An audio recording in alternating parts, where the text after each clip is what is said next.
하나님 말씀은 출애굽기 32장 제가 15절부터 29절까지의 내용을 읽겠습니다. 여러분들이 눈으로 따라가면서 어떤 내용이 있는지 같이 확인하시면 좋겠습니다. 모세가 돌아서서 산에서 내려오는데 두 증언판이 그의 손에 있었고 그 판들의 두 면에 곧 이쪽 면과 저쪽 면에 글이 쓰여 있었더라. 그 판들은 하나님께서 만드신 것이요 거기에 쓰여 있는 것은 하나님께서 쓰셔서 판들에 새기신 것이더라. 백성이 소리침으로 여호수아가 그들의 소리를 듣고 모세에게 이르되 진영에서 전쟁하는 소리가 나나이다 하니 그가 이르되 그것은 승리하여 외치는 자들의 소리도 아니요 패배하여 부르짖는 자들의 소리도 아니라 내가 듣기에는 노래하는 자들의 소리로다 하더라. 모세가 진영에 가까이 이르러서는 곧바로 송아지와 춤추는 것을 보고 맹렬히 분노하여 자기 손에서 그 판들을 던져 산 밑에서 깨트리니라. 그가 그들이 만든 송아지를 취하여 불에 태우고 그것을 부수어 가루로 만들어 물에 뿌려 이스라엘 자손이 그것을 마시게 하니라. 모세가 아론에게 이르되 이 백성이 내게 무슨 일을 하였기에 내가 그들에게 이와 같이 큰 죄를 가져왔느냐 하니 아론이 이르되 내 주여 맹렬히 분노하지 마소서. 당신이 이 백성을 알거니와 그들은 해악에 빠진 자들이니이다. 그들이 내게 말하기를 우리를 위해 우리 앞에 갈 신들을 만들라. 이 모세 곧 우리를 이집트 땅에서 데리고 올라온 사람에 관하여는 그가 어찌 되었는지 우리가 알지 못하노라 하기에 내가 그들에게 말하기를 누구든지 금이 있는 자는 그것을 빼라 한즉 그들이 그것을 내게 주기에 내가 그것을 불에 던졌더니 이 송아지가 나왔나이다 하니라. 모세가 보니 백성이 벌거벗었더라. 아론이 그들로 하여금 벌거벗게 하여 그들의 원수들 가운데에서 수치거리가 되게 하였더라. 이에 모세가 진영의 문에 서서 이르되 누가 주의 편에 속하느냐 그는 내게로 나아오라 하니 레위의 모든 아들들이 함께 모여 그에게로 오매 그가 그들에게 이르되 주 이스라엘의 하나님께서 이같이 말씀하시느니라. 각 사람이 허리에 칼을 차고 온 진영을 문에서 문으로 두루 들락날락하며 각 사람이 자기 형제를 각 사람이 자기 동료를 각 사람이 자기 이웃을 죽이라 하니 레위 자손이 모세의 말대로 행하며 그날 백성 중에서 3,000명가량이 죽으니라. 모세가 이르되 각 사람은 자기 아들과 자기 형제를 쳐서 오늘 너희 자신을 주께 거룩히 구분하라. 그리하면 그분께서 이날 너희에게 복을 주시리라 하였더라. 아멘. 오늘 여러분이 26절에 누가 주의 편에 속하느냐 찾으셨습니까? 제가 드릴 말씀의 제목은 주의 편 이런 제목으로 말씀을 드리겠습니다. 제가 조금 전에 이 본문을 읽었지만 여러분들이 대한 이 본문은 지난주에 대했던 것과 좀 다른 것 같아요. 뭐가 다르냐면 모세의 모습이 다르단 말이에요. 지난주에 살펴본 모세의 모습은 변호자, 중보자 이런 모습이었어요. 그러니까 우상 숭배에 빠진 이스라엘 백성을 위해서 하나님께 호소하고 간청하는 그런 모습을 모세가 보여주고 있단 말입니다. 그런데 오늘 살펴보는 모세의 모습은 그렇지 않습니다. 아주 엄격한 심판자의 모습으로 그려지고 있단 말이죠. 자, 이렇게 보면 우리가 이 모세를 통해서 좀 생각해 볼 수 있는 게 있는데 예수님의 모습을 또 그려볼 수가 있어요. 여러분, 예수님은 모세가 이 산에 올라간 것처럼 예수님은 하늘에 올라가셨어요. 승천하셨단 말이죠. 근데 모세가 산에서 변호자요 중보자로 있었던 것처럼 예수님께서는 하늘에서 우리의 변호자요 중보자로 계십니다. 그런데 이 모세가 산에 내려올 때는 엄격한 심판자로서 다가왔잖아요. 그런 것처럼 주님께서 이 땅에 다시 오실 때 엄격한 심판자로 오실 거라는 걸 보여주고 있다는 거죠. 성경이 예수님에 대해서 보여준다고 할 때 우리가 그런 점들을 생각해 볼 수가 있는 거예요. 오늘 저는 여러분과 함께 모세, 아론 이런 사람들에게 주목하려고 합니다. 이 사람들은 권위자들이에요. 제 설교의 내용은 한마디로 말하면 이런 권위를 가졌을 때 어떻게 해야 되느냐? 주의 편에 서야 된다는 거죠.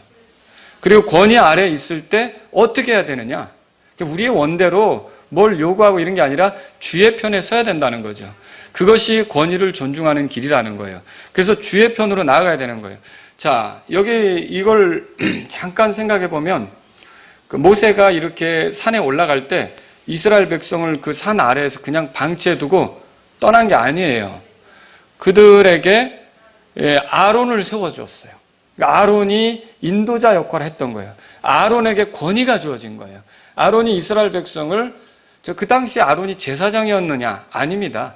아직 제사장에 대한 것은 성막도 세워지지 않았고요. 아직 제사장에 대한 것은 그거는 이제 하나님께서 시내산에서 모세에게 알려준 얘기지 실제로는 제사장이 아직 안 세워진 상황이에요. 그렇지만 그런 상황에서 모세가 아론을 이스라엘 백성을 모세 대신 이끌 인도자로서 이렇게 맡기고 간 거예요. 이게 뭐와 같으냐면 사실 예수님께서 하늘에 올라가셨지만 오늘날 자신의 양떼를 그냥 방치하지 않으시고, 자, 양떼라면 뭡니까? 교회를 얘기하는 거죠. 이 교회를 방치하지 않고 이 교회를 책임질 사역자들을 세운다는 거죠. 그래서 저는 이 말씀을 그런 측면에서 생각해 보는 거예요. 그리고 사실 저한테 엄청난 도전을 주는 말씀들이더라고요. 그래서 제가 이게 목회라고 하는 것이, 목사가 된다고 하는 것이 주님이 맡기신 양떼를 책임지는 건데 모세가 나중에 내려와서 아론에게 너 왜 이런 식으로 했느냐 이렇게 말하는 것처럼 주님이 나중에 자신의 양떼를 맡았던 목사들에게 너 왜 이런 식으로 했느냐 라고 충분히 물을 수 있다는 거죠. 그리고 잘못했으면 엄격하게 심판할 것이고 또 잘했다면 여러분 베드로전서 5장에서 말하는 영광의 관 이런 것들을 누릴 수도 있겠다는 거죠. 그래서 사실은 어떤 면에서 저는 이 말씀을 제 자신에게 이렇게 적용해 보면서 말씀을 준비하게 되었던 겁니다. 하지만 우리가 권위자라고 하는 게 교회에서 목사만 권위자가 아니잖아요. 여러분이 국가의 통치자도 권위자입니다. 하나님께서 그 왕을 세우시고 통치자들을 세우실 때는 그 사회의 질서를 바로잡고 그 도덕적으로 문란해지지 않도록, 그리고 악한 일을 하는 사람은 징벌하도록, 선한 일은 장려되도록 이렇게 통치자를 세우는 거 아닙니까?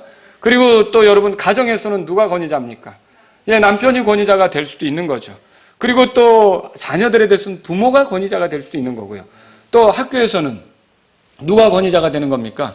선생님들이 권위자가 되는 거죠. 자, 이런 모든 기회를 맡겼을 때 하나님께서는 그런 거에 대해서 어떻게 했는지 다 그런 것들을 따지실 날이 있을 거라는 거죠. 자, 그러면 우리가 저만 이 말씀을 신중하게 생각해서 살필 게 아니라 여러분도 나도 권위자다. 혹은 왜냐하면 권위자 아닌 사람이 있겠어요? 부모는 다 권위자인데. 그렇잖아요. 남편은 다 권위자인데. 회사에서 상사는 다 권위자인데. 그죠? 그리고 또 내가 권위자 아래에 있다면 나는 또 어떻게 처신하는 것이 주의 편에 서는 것인가? 이런 것들을 이 말씀을 통해서 생각해 보자는 거죠. 저는 그래서 세 가지로 이제 좀 구분해서 그래도 이해하기 좋게 말씀을 드리려고 하는데, 처음에는 모세가 산에서 내려온 거, 산에서 내려온 모세, 그 다음에 이제 분노하게 된 모세, 그리고 회개를 촉구하고 심판을 선포하는 모세에 대해서 여러분에게 말씀을 드리면서 오늘 제가 이 내용을 여러분에게 소개하도록 하겠습니다. 자, 먼저 산에서 내려온 모세를 보죠. 17절에서 18절에까지 보면 그런 내용을 볼 수 있는데요. 모세가 산에서 내려올 때 증언판 2개를 가지고 있었습니다. 자, 이 증언판 2개는 하나님께서 만드신 것입니다. 여기에는 하나님께서 쓰신 글들이 기록되어 있습니다. 15절, 16절 우리 같이 읽어보겠습니다. 모세가 돌아서서 산에서 내려오는데 두 증언판이 그의 손에 있었고 그 판들의 두 면에 곧 이쪽 면과 저쪽 면에 글이 쓰여 있었더라. 그 판들은 하나님께서 만드신 것이요 거기 쓰여 있는 것은 하나님께서 쓰셔서 판들에 새기신 것이더라. 자, 그럼 하나님께서 이걸 쓰셨다고 그랬는데 여기에 뭘 쓰셨을까요? 여러분, 십계명이라고 알려진 하나님의 율법을 쓰신 겁니다. 이 율법은 제가 누누이 여러분에게 말씀드리지만 하나님이 뭘 기뻐하는지 뭘 싫어하는지를 소개하는 거예요. 그리고 하나님의 백성이라면 이렇게 살아야 한다고 제시하는 거예요. 자, 그런데 이 율법을 어기면 하나님께서 준비하신 것은 엄격한 심판이에요. 예를 들어 부모를 저주했다. 부모를 공경해야 되는데 그러면 어떻게 됩니까? 그런 사람들은 죽이게끔 돼 있어요. 그리고요, 살인을 했다. 그러면 그런 사람도 어떻게 합니까? 그런 사람도 죽이게끔 돼 있어요. 그리고 여러분, 간음을 했다. 그러면 그 사람도 어떻게 됩니까? 죽이게끔 돼 있어요. 그러니까 이거는 굉장히 끔찍한 법이죠. 이 끔찍한 법을 가지고 모세가 산에서 내려오고 있었다라고 하는 거죠. 자, 근데 그때 모세가 내려올 때 여호수아하고 함께 내려오고 있었어요. 근데 여호수아하고 모세가 내려오는데 저 산 아래서부터 이렇게 소리가 들리는 거예요. 저도 제가 어렸을 때 이제 산 타는 거를 좋아했는데 제가 산동네에 살았습니다. 그런데 그 산에 이제 올라가서 이렇게 아침에 산책하고 이렇게 내려오는 거, 어린 시절에 제가 그렇게 했는데 그 산에 올라가면 아침에 학교 가기 전이었거든요. 초등학생 때 그랬다니까요. 그런데 아침에 그 산에 올라가서 이렇게 들으면 밑에서 밥 짓으면서 애들 깨우는 소리, 야 누구 일어나라 뭐 하는 소리, 이런 게 솔솔솔 소리가 올라와요. 밑에서 하는 소리가. 그런 것처럼 이들이 산에서 내려올 때 아마도 그 백성이 떠드는 소리가 들렸던 것 같아요. 근데 여호수아는 그걸 무슨 소리로 생각했느냐? 전쟁하는 소리 같다, 그렇게 얘기했던 거예요. 자, 17절에 보세요. 17절, 18절 같이 읽겠습니다. 백성이 소리침으로 여호수아가 그들의 소리를 듣고 모세에게 이르되 진영에서 전쟁하는 소리가 나나이다 하니, 그가 이르되 그것은 승리하여 외치는 자들의 소리도 아니요 패배하여 부르짖는 자들의 소리도 아니라 내가 듣기에는 노래하는 자들의 소리로다 하더라. 자, 이게 여호수아가 생각하기에는 무슨 아주 치고받고 하는 전쟁하는 소리 같았던 거예요. 근데 모세는 그 소리 아니다, 노래하는 소리다. 우상 숭배하면서 그들이 막 흥에 젖어가지고 뭔가에 심취해서 노래하는 소리다. 자, 모세가 이렇게 말할 수 있었던 이유는 어디 있을까요? 하나님께서 이미 알려주셨어요. 그래서 여러분이 7절 보세요. 주께서 모세에게 이르시되 가라, 너는 내려가라. 내가 이집 땅에서 데리고 나온 내 백성이 스스로 부패하느니라. 8절 다 같이요. 그들이 내가 그들에게 명령한 길에서 속히 떠나 자기들을 위해 송아지를 부어 만들고 그것에게 경배하며 그것에게 희생물을 드리고 말하기를 오 이스라엘아, 이것들은 너를 이집트 땅에서 데리고 올라온 내 신들이니라 하였도다. 그러니까 이 이스라엘 백성이 그 우상 숭배하는 것을 하나님께서 모세에게 이미 가르쳐 준 거였어요. 여기서 우리가 굉장히 중요한 것을 볼 수 있는데요.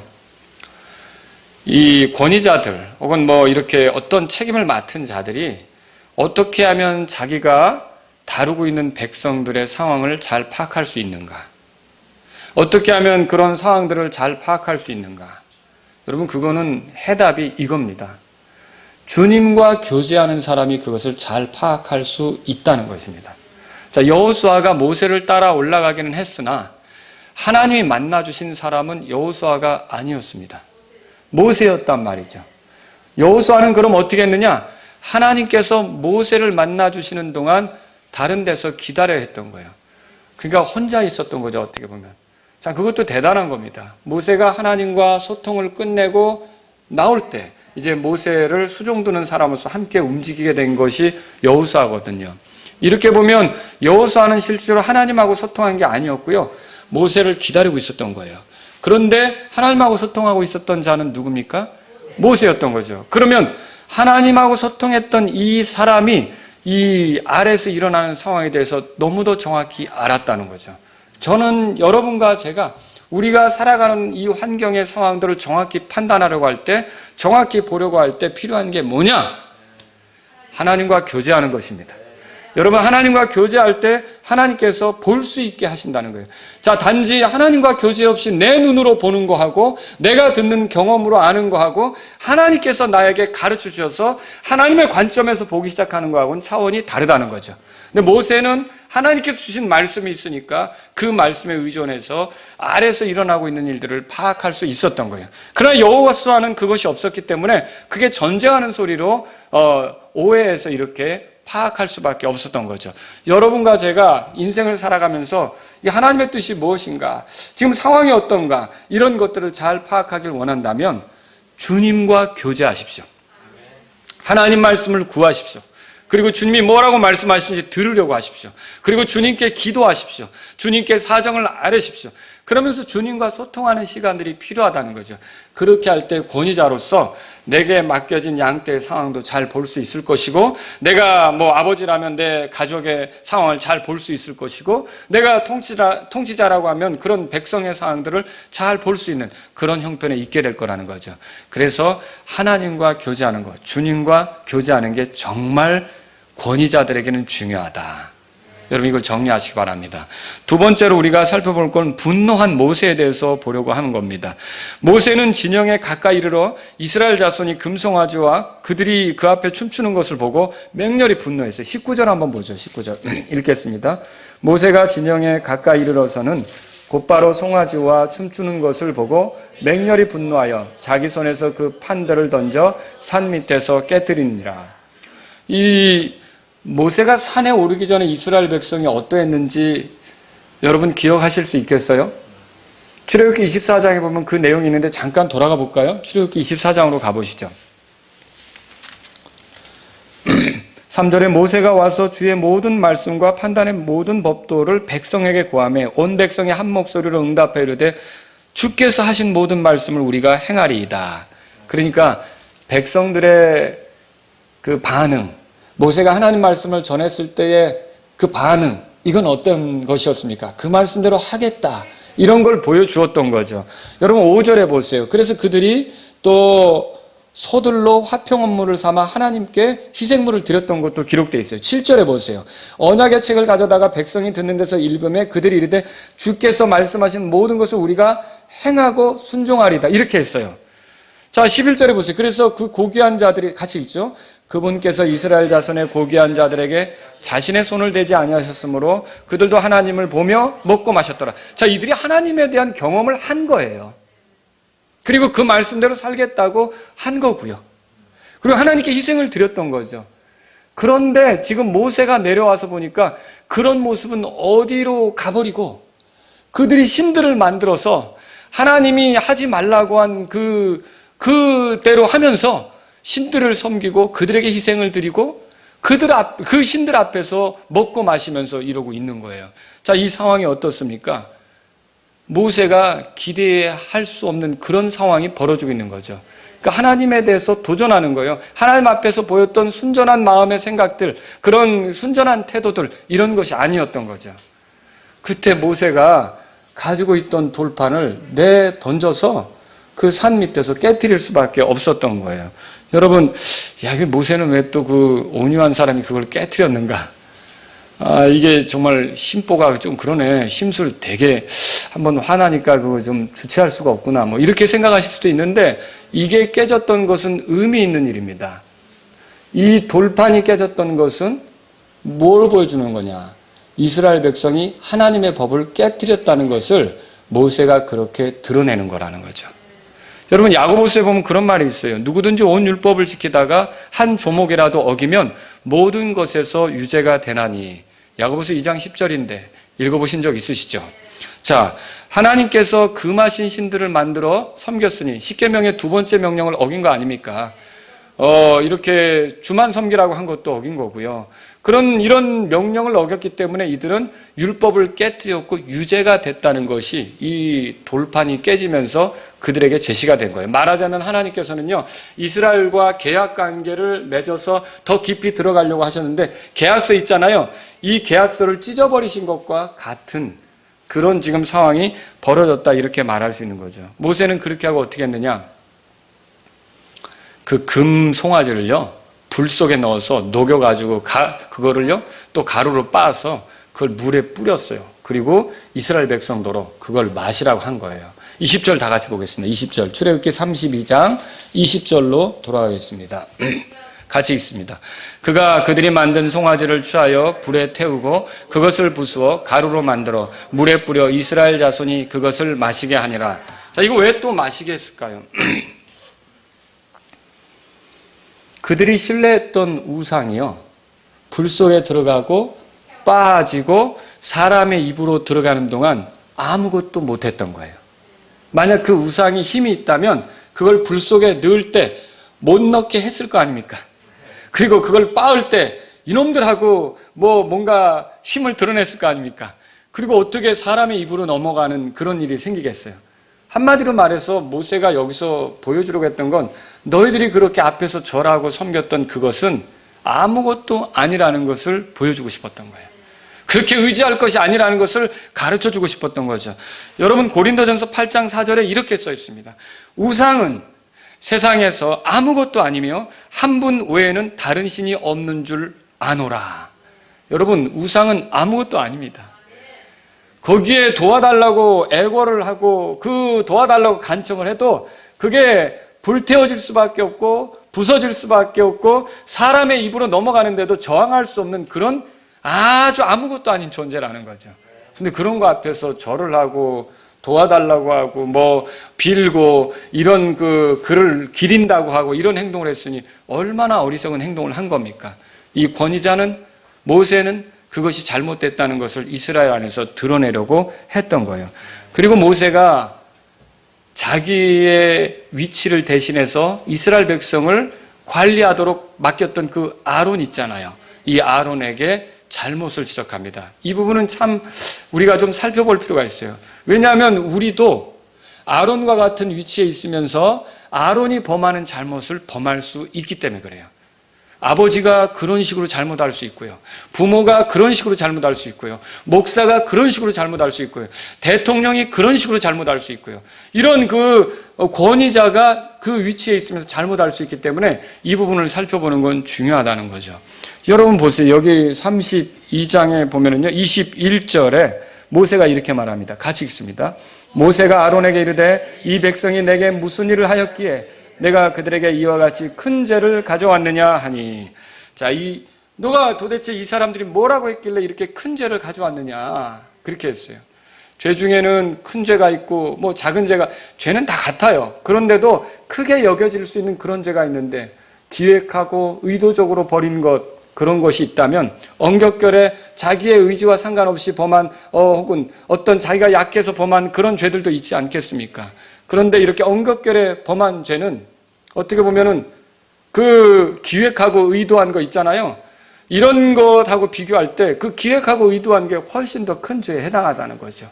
철저히 그런 식으로 아주 작정하고 범한 그런 죄들 같은 거 말입니다. 여러분, 너는 왜 이런 식으로 했느냐라고 모세가 아론에게 말했던 거예요. 저는 이 부분에 있어서 주님께서 너는 교회를 목회할 때 왜 이런 식으로 했느냐라고 물을 수 있다는 것을 보게 되는 거죠. 너는 너희들에게 자녀를 이렇게 주었는데 이 자녀들을 왜 이런 식으로 키웠느냐? 너는 내가 너에게 대통령이 되게 했는데 왜 이런 식으로 하게 했느냐? 미국의 대통령 바이든이 취임하자마자 하게 하는 일이 보면 가관이 아닙니다. 화장실을 이제는 중립적으로 쓰게 하면서 말하자면 무슨 말이냐면 남자도 내가 여자라고 생각하면 여자 화장실에 들어갈 수 있는 거예요. 그리고요, 내가 여자라고 생각하면 여자하고 경주하는 데 가서 싸울 수 있는 거예요. 레슬링을 하든지 뭐 하든지, 남자인데도. 이런 일도 벌어질 수 있는 거죠. 근데 왜 이런 짓을 할까요? 이게 하나님은 남자와 여자를 만드셨잖아요. 근데 하나님의 창조를 싫어하는 사람들은요, 하나님이 남자와 여자만 만들지 않았다고 생각하는 거예요. 다양한 성이 존재한다고 하는 거죠. 여러분, 정말 다양한 성이 존재하는 게 맞습니까? 그런데 그런 것들을 통해 하나님을 자꾸 대적하는 거예요. 이 땅에서 벌어지고 있는 싸움은요, 결국 제가 성경을 볼 때 하나님을 섬기느냐 몰렉을 숭배하느냐의 싸움이더라고요. 하나님을 섬기느냐 몰렉을 숭배하느냐의 싸움이에요. 그런데 통치자들이 잘못된 생각을 가지면 그 백성을 큰 죄 가운데 빠뜨릴 수 있다는 거예요. 아론이 하는 것처럼. 그러니까 아버지가 잘못된 생각을 가지면 아이들을 큰 죄 가운데 빠질 수 있는 거죠. 부모가 잘못된 생각을 가지면 자녀들에게 큰 죄 가운데 빠질 수 있게 하는 거죠. 여러분, 이런 것들은 하나님께서 결국은 심판하실 내용이 된다. 이걸 우리가 이 성경을 통해서 발견하게 되는 겁니다. 아론이 어떤 잘못을 저질렀습니까? 아론은 자기 책무를 다하지 않았습니다. 모세는 산에 올라가면서 이스라엘 백성을 강독할 책임을 아론에게 주었어요. 출애굽기 24장 14절 제가 읽습니다. 장로들에게 이르되 너희는 우리가 너희에게 돌아올 때까지 여기에서 우리를 기다리라. 보라, 아론과 훌이 너희와 함께 하나니 어떤 사람이 할 일이 있으면 그들에게로 갈지니라. 그러니까 아론에게 책임을 맡긴 거예요. 이게 승천하기 전 예수님이 이제 제자들에게 맡긴 거고, 또 오늘날에는 자신의 교회를 목사들에게 맡긴 것과 같은 거죠. 여러분, 그래서 히브리서 13장에 찾아보니까 그 말씀이 나오더라고요. 17절을 제가 읽어드릴게요. 들어보세요. 너희를 다스리는 자들에게 순종하고 복종하라. 그들은 마치 자기가 회개보고할 자인 것 같이 너희 혼을 위해 깨어있나니 그들이 기쁨으로 그것을 하게 하고 근심으로 하게 하지 말라. 그것은 너희에게 유익을 주지 못하느니라. 그럼 여기서 다스리는 자들은 누구를 말하는 거예요? 교회 장로들을 얘기하는 거죠. 목사들을 얘기하는 거예요. 그들이 다스리는 일을 하는데, 교회를 감독하는 일을 하는데 결국은 그들이 어떻게 한다는 거예요? 회개보고를 한다는 거죠. 왜 그렇게 했는지 회개보고를 할 거라는 거예요. 그러니까 이 교회에 대한 책임은 결국은 목사가 지게끔 돼 있는 거예요. 여러분, 그러면 에베소 교회에게 편지를 보내고 서머나 교회, 버가모 교회, 사대 교회 편지를 보내고 할 때 교회 천사들에게 편지를 보낸다고 그랬어요. 그 천사가 누구를 말하는 겁니까? 메신저죠. 하나님 말씀을 전하는 자 아닙니까? 자, 이거는 영적인 존재로 말하면 오늘날 그 말 그대로 천사를 얘기하는 거고, 이게 사람 메신저를 말하면 하나님 말씀을 받아서 전하는 목사들을 얘기하는 거 아닙니까? 왜 목사에게 그 말을 주며 회개할 것을 각 교회에 촉구하고 또 잘한 것이 있으면 칭찬하고 이렇게 하느냐는 거죠. 목회자가 교회에 대한 책임이 있기 때문에 그렇다는 거죠. 그러니까 목회자는 그런 교회에 대한 책임을 가지고 가볍게 생각해서 어떤 일을 하면 안 된다는 거죠. 이것을 우리가 성경을 통해 발견하는 거예요. 왜 그런 일을 교회에서 했는지 결국 주께서는 그 목사에게 따지실 날이 있다는 거예요. 회개 보고를 해야 될 그 결산할 날이 온다는 거죠. 그러면 거기에 대해서 누가 잘못했는데 거기에 대해서 가르치지도 않았다. 그거 잘못된 것을 바로잡게 말씀을 전하지도 않았다. 그러면은 목사가 책임이 있는 것이고, 가르쳤다, 선포했다. 그런데 회개하지 않았다. 그럼 그 사람이 책임이 있는 것이고. 여러분, 이런 것들을 우리가 발견할 수 있다는 거죠. 그런데 아론은 어땠어요? 이렇게 자기에게 와서 잘못하는 그런 잘못된 것을 요구하는 백성들에게 올바르게 이렇게 책임을 다해서 가르치려고 하고 지도하려고 하는 것이 없었다는 거죠. 이게 그래서 자기 책무를 다하지 않은 거예요. 여러분, 아버지가 돼가지고 엘리처럼 하면 되겠습니까? 아들들이 잘못하면, 자녀들이 잘못하면 어떻게 해야 돼요? 강력하게 그걸 막아야 되는 거 아닙니까? 그런데 그 강하게 제재를 못하니까 나중에 이 아들들이 벨리알의 아들들이라는 소리를 듣잖아요. 그게 이게 뭡니까 도대체? 부모로 있는 것은 자녀들이 잘못할 때 강하게 그것을 가르치고 이렇게 해서 옳게 인도하라고 하는 건데, 그냥 이쁘다고만 해서 버릇없이 굴어도 아무렇지도 않고 그냥 어떻게든지 상관치 않고, 이건 문제가 된다는 거죠. 아론은 또 두 번째로 죄를 가볍게 여겼습니다. 22절에 보세요. 그는 모세더러 분노하지 말라고 했어요. 22절 읽습니다. 아론이 이르되 내 주여 맹렬히 분노하지 마소서. 당신이 이 백성을 알거니와 그들은 해악에 빠진 자들이니이다. 자, 이스라엘 자손에 대해서 해악에 빠진 자들이다 이렇게 말했는데, 그럼 아론은 이걸 무슨 의미로 이렇게 한 거냐? 여러분, 이거는 이런 겁니다. 들어보세요. 이런 거예요. 당신이 이 백성을 잘 알지 않느냐? 이 백성은 항상 그런 식이다. 그 해악에 빠지길 잘하는 백성 아니냐. 근데 뭘 그렇게 또 새삼스럽게 이런 걸 가지고 화를 내고 그러냐. 여러분 이해하시겠어요? 그러면 지금 아론이 하는 말들은 죄에 대해서 심각하게 여기는 겁니까? 그렇지 않다는 거죠. 그들이 범한 죄가 얼마나 심각한 것인지를 안다면 이런 식으로 말할 수 없는 거예요. 이거 아론이 지금 죄를 가볍게 여기고 있는 것을 보여주고 있는 거죠. 그러면서 아론은 모세의 분노는 가라앉히려고 노력하는데, 여러분 지금 사실은 모세가 이 분노를 괜히 가졌습니까? 모세가 참된 권위자라는 게 뭐냐면요, 하나님이 분노하는 대로 모세도 지금 분노하는 거예요. 여러분 이거 32장 보세요. 32장에 보면은 거기 그 위에 보면 10절에 그런즉 이제 나를 홀로 내버려두라. 내가 그들에게 뭐라고 돼 있어요? 맹렬히 진노한다고 돼 있죠. 누가 맹렬히 진노하는 거예요? 하나님이 진노하는 거죠. 이 하나님이 맹렬히 진노하시는 그 입장에서 모세도 이스라엘 백성이 이 일을 보니까 분노할 수밖에 없었던 거예요. 이게 모세가 사적으로 분노하고 이런 것이 아니란 말이죠. 주의 맹렬한 진노로 동일하게 맹렬하게 분노했던 게 모세의 모습인데, 여기서의 문제는 뭐냐? 아론은 이상하게 모세의 분노에 대해서는 뭘 그렇게 하느냐라고 심각하게 생각하면서 그거를 가라앉히려고 노력을 하는데, 하나님이 맹렬히 진노하시는 것은 생각해요? 그런 게 없다는 거예요. 이게 권위를 잘못 쓰고 있는 거예요. 이게 주의 편에 서서 권위를 발휘하고 있지 않은 거라는 거죠. 이 권위자는 이렇게 하면 안 된다는 것입니다. 또 세 번째로 살펴보죠. 주의 뜻보다 사람의 요구대로 움직이는 걸 23절, 24절에서 발견할 수 있어요. 한번 읽어보죠. 그들이 내게 말하기를 우리를 위해 이집트 앞에 갈 신들을 만들라. 이 모세 곧 우리를 이집트 땅에서 데리고 올라온 사람에 관하여는 그가 어찌 되었는지 우리가 알지 못하노라 하기에, 내가 그들에게 말하기를 누구든지 금이 있는 자는 그것을 빼라 한즉 그들이 그것을 내게 주기에 내가 그것을 불에 던졌더니 이 송아지가 나왔나이다 하니라. 여러분, 이스라엘 백성이 지금 아론에게 와서 요구하는 거, 그건 온당치 않잖아요. 신들을 만들라 이렇게 요청하는 건데요. 자, 그게 사람의 요구죠. 사람의 요구가 그래도 아론은 어때요? 주님을 따르고 주님의 말씀을 가르쳐 줬던 모세에게 위임받은 위치에 있는 거 아닙니까? 그 권위자가 아닙니까? 그러면 주의 편에 서야죠.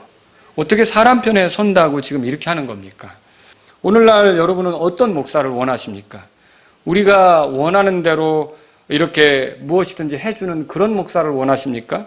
아니면 우리가 원해도 하나님의 입장에서 말해주는 목사를 원하십니까? 하나님의 뜻을 말하는 것을 우리가 이제 좀 듣기에 거북하고 힘들더라도 그것을 인해 내 죄가 폭로가 되고 또 내가 문제가 있다고 해도 나를 바로잡기 위해 주어지는 말씀이라면 내가 그렇게 그 말씀을 전하는 것을 기쁘게 여기는 그런 그 사역을 원하시는 건지, 아니면 내 죄에 대해서 내 잘못에 대해서 이렇게 지적하지 않고 그저 우리가 원하는 대로만 해주는 그런 목사를 원하는 것인지.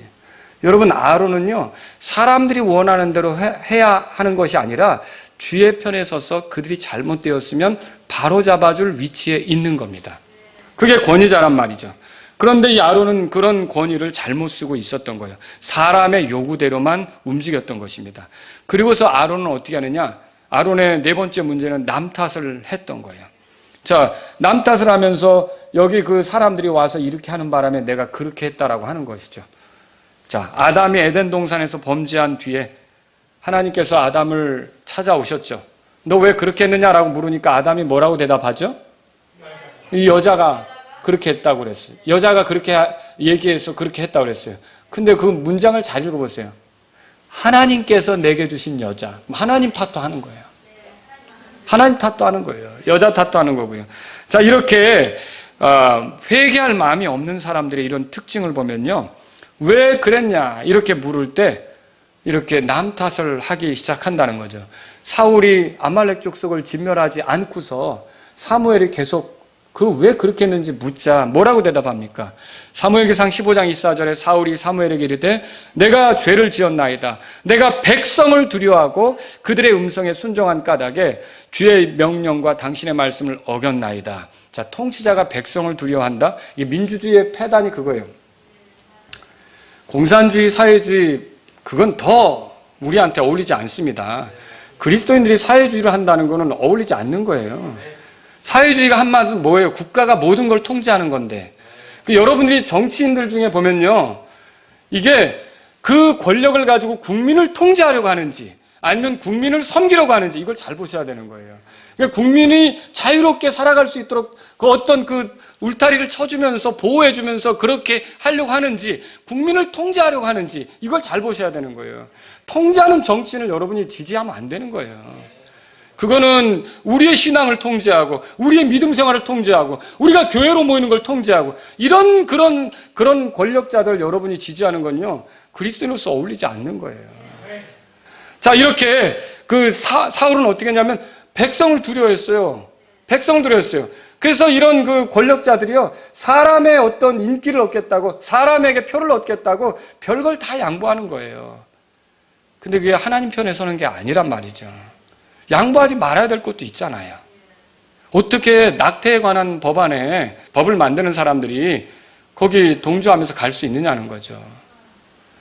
어떻게 이렇게 동성연애를 합법화하려고 하는 그런 시도들이나 이렇게 아까 같이 성 문제에 대해서 남성이냐 여성이냐만이 아니라 다른 성들도 인정하는 그런 식의 법안을 만들려고 하느냐는 거죠. 그래서요 심지어 뭐라 그러냐면 이거예요. 뭐 언니, 오빠 이런 호칭도 못 쓰게 하려고 하는 거예요. 말하자면 그냥 중립적으로 모든 걸 부르게 하려고 하는 거죠. 여러분 이게 얼마나 하나님에 대해서 도전적입니까? 이 뿌리를 찾고 올라가 보면 바벨탑에서 나오는 거예요. 바벨이 뭐예요? 그들이 탑을 쌓으면서 하나님을 향하여 자기 이름들을 내려고 한 거죠. 도전적으로 한 거죠. 그 하나님이 쓸어버리셨잖아요. 여러분 이 마지막 시대가 그렇게 바벨로 가고 있어요. 계시록에 읽어보면 바벨로 드러나게끔 돼 있고요. 그런데 이런 거에 그 세대가 그렇게 가더라도 그리스도인은 그런 사람들이 있으면 이 사람은 우리의 통치자로 적절치 않다라고 속아낼 줄 알아야 되는 거예요. 속아낼 줄 알아야 된다는 거죠. 그리고 권위를 잘못 쓰고 주의 편에 서지 않는 사람들에 대해서는 그렇게 할 수 있어야 된다는 거죠. 여러분 이 사울은요 백성을 두려워함으로 결국 주의 음성에 순종하지 못했던 거예요. 주님의 편에 서지 못했던 거죠. 권위자가 이렇게 사람을 두려워하면 안 된다는 거죠. 목회자가 성도들을 두려워해서 할 말을 못하고 설교 시간에. 여러분 이런 목사가 되기를 원하십니까? 제가? 이건 위험한 거라는 거죠. 그리고 여러분 우리가 부모님인데 자녀가 이제 무서워가지고 부모님이 함부로 말을 못하는 이런 걸 원하십니까? 그런 거 아니죠. 여러분 권위가 있을 때는 그 권위를 가지고 사람들을 두려워하지 않고 주의 편에 서서 말할 수 있어야 된다는 거죠. 또 아론은요 거짓말을 했습니다. 사람들이 모아온 금을 불에 던졌더니 송아지가 됐다고 그랬어요. 참 기가 막히죠. 자신이 직접 송아지를 만든 건데 여러분 보세요. 출애굽기 32장 4절에 가보시면요. 3절 제가 읽습니다. 온 백성이 자기들의 귀에 있던 금 귀고리를 빼서 아론에게 가져오니라. 4절 같이 읽습니다. 그가 그들의 손에서 그것을 받아 송아지를 부어 만들고 새기는 도구로 그것의 모양을 내매 그들이 이르되 오 이스라엘아 이것들은 너를 이집트 땅에서 데리고 올라온 내 신들이니라 하므로. 자 그럼 여러분 이 말씀 보세요. 이게 문맥적으로 보니까 아론이 그 금송아지 만드는데 가담했어요 안 했어요? 했죠. 그가 그들의 손에서 그것들을 받아 송아지를 부어 만들었다고 돼 있잖아요. 누가 여기 그가 누구예요 여기가? 아론이죠. 근데 그렇게 해놓고 자기가 마치 이렇게 아주 안 한 것처럼 던졌더니 그게 뿅 하고 나왔다고. 여러분 이거 얼마나 심각한 말입니까? 여러분 아론은요 사람들이 다가와서 모세가 어찌 되었는지 알지 못한다. 우리 앞에 갈 신들을 만들라 이렇게 했을 때 모세가 했던 말을 떠올리고 대답해 줘야 됐어요. 모세는 뭐라 그랬냐면 출애굽기 24장 14절에 너희는 우리가 너희에게 돌아올 때까지 여기에서 우리를 기다리라 이렇게 했어요. 그럼 모세가 돌아온다는 거 맞죠? 지금 어디 갔는지 몰라도 돌아온다는 거 맞잖아요. 그럼 아론은 어떻게 해야 되는 게 맞죠? 그 사람들이 와서 모세는 어떻게 됐는지 모르는데 우리 앞에 갈 신들을 만들라 이렇게 했단 말이에요. 그러면은 아론은 어떻게 되느냐면요. 모세가 돌아온다고 했으니까 기다려라 이렇게 하는 게 맞다는 거죠. 또 여러분 우리 앞에 갈 신들을 만들라 이렇게 했을 때 출애굽기 20장 23절에서 뭐라 그랬냐면 모세가 이스라엘 백성이 이렇게 가르쳤죠. 너희는 나를 비교해서 은으로 된 신들을 만들지 말며 또 너희를 위하여 금으로 된 신들을 만들지 말라. 주께서 이렇게 가르친 적이 있기 때문에 이 명령을 받은 적이 있기 때문에 뭐라고 말해야 돼요? 너희 요구는 모세가 준 주의 명령에 맞지 않다. 그냥 더 얘기하지 말고 물러가라 이렇게 했어야 맞죠. 근데 아론은 그렇게 했습니까? 예. 그들의 말대로 했어요. 그들을 두려워했던 거예요. 뭐가? 그들의 요구대로 하려고 했던 거죠. 주의 편에 서야 되는데. 그래서 결국은 그들이 요구한 대로 아론이 직접 금 귀고리를 걷어서 아론이 금송아지를 만든 거예요. 근데 안 만들었다고 지금 자기가 상관없는 것처럼 오리발을 내밀고 있잖아요. 여러분이 굉장히 중요한 진리를 알아야 되는데 죄는 반드시 드러나게끔 돼 있습니다. 내가 죄 없다고 해도 결국은 드러나게끔 돼 있는 거예요. 이 아론은 자기가 죄 없는 것처럼 얘기했지만 이게 성경 기록에 써 있는 걸요. 모든 성경을 읽는 사람들은 다 아론의 죄를 알고 있다고요. 거짓말한 거를요. 두고두고 알고 있다고요. 그래서 죄라는 것은 아무리 감추려고 해도 반드시 드러나게끔 돼 있습니다. 이 거짓말한다는 건 주의 편에 서는 게 아니라는 것이죠. 또 여기 아론은요. 그들을 수치스럽게 만들었어요. 여러분 여기 보세요. 출애굽기 32장에 보면 25절 읽겠습니다. 모세가 보니 백성이 벌거벗었더라. 아론이 그들로 하여금 벌거벗게 하여 그들의 원수들 가운데서 수치거리가 되게 하였더라. 그들을 벌거벗게 한 게 누구라고요? 아론이 그렇게 했다는 거죠. 왜 벗어요? 여러분 벗는 거는 부끄러움입니다. 벗는 건 부끄러움이에요. 하나님께서 가죽옷을 지어 입히신 거예요. 부끄럽지 않게 하려고. 근데 이들은 벗었어요. 이렇게 하면서 그 수치스러운 것을 드러냈던 거죠. 문란하게 행동하게 했던 거죠. 자, 이런 모든 것들을 아론이 선동하면서 이스라엘 백성이 이렇게 수치거리를 드러내도록 그렇게 했던 거죠. 그러면 아론은 권위자였는데, 자기에게 맡겨진 그런 권위가 있고 책임이 있었는데, 이스라엘 백성에 대해서 아론은 그 주의 편에 서서 이들을 인도한 게 맞습니까? 그렇지 않죠. 주의 편에 서야 되는데 그런 게 아니라 사람을 두려워했고 사람에게 맞추려고 했고 사람이 원하는 대로 해줬고 이렇게 가면서 자기에게 주어진 권위를 주의 편에서 사용하지 못했다는 거죠. 이게 아론의 문제였던 겁니다. 세 번째로 회개와 심판을 선포한 모세에 대해 살펴보죠. 모세는 그들을 향해 이렇게 말했어요. 26절 다 같이 읽습니다. 이에 모세가 진영의 문에 서서 이르되 누가 주의 편에 속하느냐 그는 내게로 나오라 하니 레위의 모든 아들들이 함께 모여 그에게로 오매. 야, 여기 레위의 아들들이 정말 대단합니다.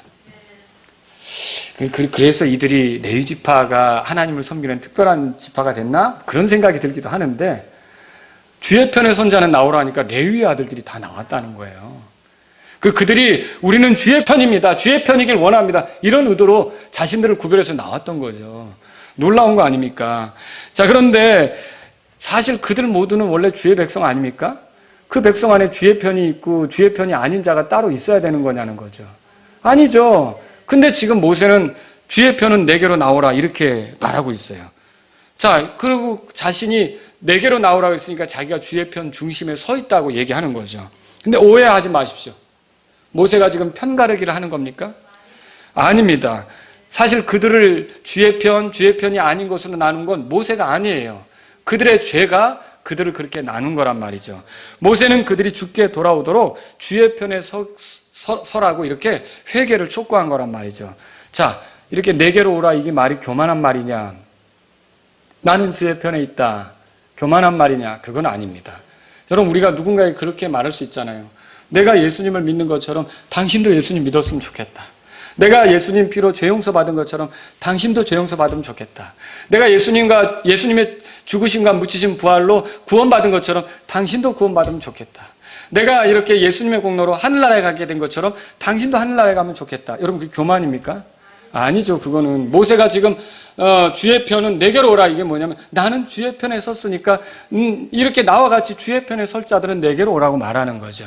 그렇게 촉구하는 거예요. 그럼 이건 뭐예요? 회개를 촉구하는 거예요. 비록 그들이 실수했어도 우상 숭배했어도 다시 한번 기회를 주는 거죠. 하나님께서 원래 쓸어버리시기로 했던 거예요. 근데 모세가 산 꼭대기에서 기도한 게 있잖아요. 그러니까 그 간청에 따라서 그들을 완전히 쓸어버리려고 한 게 아니라 다시 기회를 주면서 주의 편으로 오라 이렇게 회개의 기회를 준 거죠. 그리고서 모세는 어떻게 하냐? 27절 보세요. 같이 읽겠습니다. 그가 그들에게 이르되 주 이스라엘의 하나님께서 이같이 말씀하시느니라. 각 사람이 허리에 칼을 차고 온 진영을 문에서 문으로 두루 들락날락하며 각 사람이 자기 형제를, 각 사람이 자기 동료를, 각 사람이 자기 이웃을 죽이라 하니 어우, 끔찍한 일 아닙니까? 이렇게 주의 편으로 오지 못하고 우상 숭배에 젖어서 아직도 그 환상에서 깨어나지 못한 사람들이 있잖아요. 이런 사람들을 향해서 이제 칼을 차고 들어가서 치라고 명령했던 겁니다. 여러분, 이게 좀 쉬운 일이 아니에요. 칼을 차고 이웃을 죽이다니요. 자기 형제를 죽이다니요. 이건 사랑이 아닌 것 같아요. 관대함이 없는 것 같아요. 지금까지 우리가 나눈 이야기 뭐예요? 서로 중보하자, 변호하자 그런 거 아니었어요? 그런데 갑자기 칼을 차고 들어가다니요. 왜 지체들을 이렇게 그렇게 지체들을 향해서 험하게 행동해야 합니까? 이렇게 말할 수 있다는 거죠. 그런데 여러분, 그들 모두가 잘못했죠? 우상 숭배에 빠졌죠? 하나님께서 지금 기회를 주셨잖아요. 주의 편으로 오라고 기회를 주셨잖아요. 그런데도 오지 않을 때는 어떻게 한다는 거예요? 하나님이 심판하신다는 것을 보여주고 있다는 거죠. 오늘날 저와 여러분들이 살 길은 그리스도께로 돌아가는 겁니다. 주의 편으로 돌아가는 거예요. 잘못을 해놓고도 돌이킬 마음이 없는 그런 사람들에 대해서는 하나님이 심판을 준비하신 거예요. 하나님은 사랑의 하나님이세요. 용서하시는 분이세요. 긍휼이 많으세요. 관대하세요. 지금 이스라엘이 다 잘못을 했지만 그들을 치실 수도 있었지만 그런데 지금 기다리면서 다시 주의 편으로 오라고 한 거예요. 근데 오지 않고 계속적으로 그 권위자의 말을 듣지 않고 이렇게 했던 그들에 대해서 주님이 내리신 게 뭐예요? 여러분이 칼을 차고 들어가서 치라고 한 게 모세가 일방적으로 한 게 아닙니다. 여기 보시면 27절에 그가 그들에게 이르되 주 이스라엘의 하나님께서 이같이 말씀하시느니라. 이거 누구 말이에요? 하나님 말씀이었던 거예요. 그래서 모세의 말대로 한다는 건 다시 말하면 하나님 말씀대로 하는 거였어요. 그래서 내일 사람들이 칼을 휘두르는 건 슬픈 일이었지만 하나님의 심판이 집행되는 거였죠. 자, 우리 28절, 29절 그 결과를 보죠. 같이 읽습니다. 레위 자손이 모세의 말대로 행하매 그날 백성 중에 3,000명가량이 죽으니라. 모세가 이르되 각 사람은 자기 아들과 자기 형제를 쳐서 오늘 너희 자신을 주께 거룩히 구분하라. 그리하면 그분께서 이날 너희에게 복을 주시리라 하였더라. 얼마나 죽었다고요? 3,000명이 죽었어. 그런데 그렇게 해서 자기 형제들을 죽이면, 칼로 치면, 그러면 어떻게 되느냐? 너희에게 복이 있다는 거예요. 여러분, 초대교회에서 3,000명이 회심해서 교회에 더해진 사건 읽어보셨어요? 그게 초대교회의 복이었어요. 근데 여기서는요, 3,000명이 떨어져 나갔는데, 3,000명이 죽었는데, 3,000명이 더 이상 같이 이 이스라엘 회중에서 믿음의 여정을 같이 가지 못하게 됐는데, 그게 그들의 복이라는 거예요. 그러니까 이게 더해진 것도 복이고 떨어진 것도 복이죠.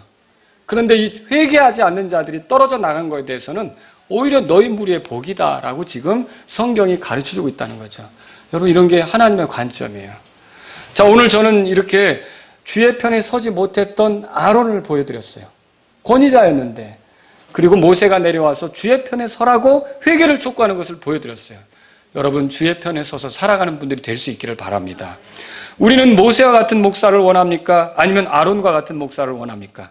우리에게 강한 진리를 설교하며 우리의 잘못에 대해서 말해주는 목사를 원합니까? 아니면 우리의 잘못된 요구대로 해주고 우리의 귀를 즐겁게 해주는 목사를 원합니까? 우리가 잘못할 때 그것을 책망하고 주의 편에 서도록 이끌어주는 목사를 원합니까? 아니면 우리의 잘못에 대해서 묵인하고 아론처럼 선동하는 목사를 원합니까? 여러분, 어떤 목사를 원하십니까? 우리는 어떤 통치자에게 표를 주고 있습니까? 백성들이 원하는 대로 하는 통치자입니까? 백성들이 옳게 가도록 인도하는 통치자입니까? 오늘날 백성들이 원하는 대로 하는 그런 통치자들이 득세하고 있습니다. 아론은 백성의 악에 동조했고 그들의 악을 부추겼습니다. 성경을 이렇게 배워도 그저 사악한 백성들이 원하는 대로 결정하고 나아가는 그런 통치자들에게 계속 여러분이 표를 주고 계속 지지를 보내시려고 하십니까? 그건 주의 편에 서는 것이 아닙니다. 여러분이 주의 편에 서기를 원한다면 하나님을 두려워하는 통치자들을, 그들을 찾으시기 바랍니다. 그들이 있기를 기도하시기 바랍니다. 그들이 준비되기를 기도하시기 바랍니다. 그들이 나타나기를 기도하시기 바랍니다. 그냥 아무렇지도 않게 이 세상에 흘러가는 게 아니라 정말 다니엘처럼 하나님을 두려워하는 통치자, 모세처럼 하나님을 두려워하는 통치자들이 나타나도록 기도하시기 바랍니다. 우리는 어떤 권위자가 되기를 원하십니까? 우리가 이 세상을 살아가면서 다 아빠가 되고요, 부모가 되고요, 선생님이 되고요, 또 어떤 권위를 갖게 된단 말이에요. 그럼 우리는 어떤 권위자가 되기를 원하십니까? 그저 우리의 권위 아래에 있는 사람들이 원하는 대로 해주기를 권위자가 되기를, 그런 권위자가 되는 걸 원하십니까? 아니면 그들이 주의 편에 서도록 인도하는 권위자가 되기를 원하십니까? 여러분, 우리에게 주어진 아이들을 옳게 인도해서 주의 편에 서도록 돕는 부모가 되시기를 바랍니다. 저도 여러분들이 주의 편에 서도록 계속 돕기를 원합니다. 이렇게 권위를 가진 자들은 권위 아래에 있는 자들이 항상 주의 편에 서도록 자기도 주의 편에 서서 어떻게 해요? 모세처럼 누구든지 주의 편에 서고자 하는 자는 내게로 오라 그랬잖아요. 자기가 어디 있으니까? 주의 편에 있으니까. 자기도 주의 편에 서고 자기의 권위 아래에 있는 자들이 주의 편에 서도록 이끄는 그런 사람들이 돼야 한다는 것이죠. 우리가 주의 편이 되기를 원하는지 아니면 반대편에 서기를 원하는지 이 시간 생각해 볼 필요가 있습니다. 누구나 다 잘못합니다. 주의 편에 서기로 했다가 주의 반대편에 서는 일도 있어요. 내 말로, 내 생각으로, 내 행동으로, 내 결정으로 내가 보여주는 어떤 것으로 주의 반대편에 서는 적도 있다는 거죠. 근데 하나님께서는 그때마다 어떻게 하냐면 여기 말씀하신 대로요, 출애굽기 30장에 나온 대로 그런 거예요. 누가 주의 편에 속하느냐? 그는 내게로 나오라. 이렇게 계속 우리를 초대하는 거예요. 그래서 우리가 주의 편에 서지 못한 것 같은 그런 상황 속에 있었다면 그런 초청을 가볍게 여길 게 아니라 바로바로 주의 편으로 달려 들어가는 여러분들이 되기를 바랍니다. 또 제가 되기를 원합니다. 긍휼이 많으신 하나님께서 이렇게 잘못한 사람들을 향해서도 계속 어떻게 합니까? 돌이키길 원하셔서 주의 편으로 오라고 한단 말이에요. 시대는 점점 악해지고 있습니다. 어느 편에 서시겠습니까? 주의 편에 서시겠습니까? 아니면 주의 반대편에 서시겠습니까? 지금이라도 주의 편에 서서 살아가는 저와 여러분이 되기를 바랍니다. 혹은 내가 지금 주의 반대편에 있었다면 지금 돌이킬 수 있는 거고요. 아니, 주의 편에 서 있다면 그 위치를 잊어버리지 말고 계속 주의 편에 서서 우리가 하나님 내 편이 돼주세요라고 기도할 수도 있겠죠. 그러나 가장 좋은 거는 내가 주의 편이 되면 주님이 내 편이 되십니다. 여러분 기도하겠습니다. 오늘 이 말씀을 들으신 여러분 가운데 하나님 제가 주의 편으로 살기를 원합니다. 기도하실 분들은 하나님께 요청하십시오. 주여 내게 권위를 주실 때 권위 아래 있는 사람들을 주의 편이 되도록 인도하는 권위자가 되기를 원합니다. 그런 분이 있다면 기도하십시오. 주님 내가 권위를 가질 때 먼저 주의 편에 있어서 사람들을 이렇게 주의 편에서 살아가도록 돕는 권위자가 되기를 원합니다. 그런 분이 있다면 기도하십시오. 하나님 내가 권위 아래 있을 때 내가 원하는 대로만 해달라고 권위자들에게 요청하는 게 아니라 주의 편에 서서 주님이 원하시는 것이 무엇인지에 맞게 같이 이렇게 만들어가는 그런 사람들이 되기를 원합니다. 이런 분이 있다면 기도하십시오.